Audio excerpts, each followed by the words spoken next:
di sambu ne kana dosa adabnya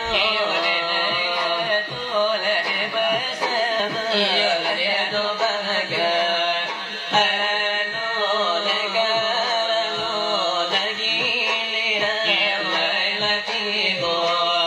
apolo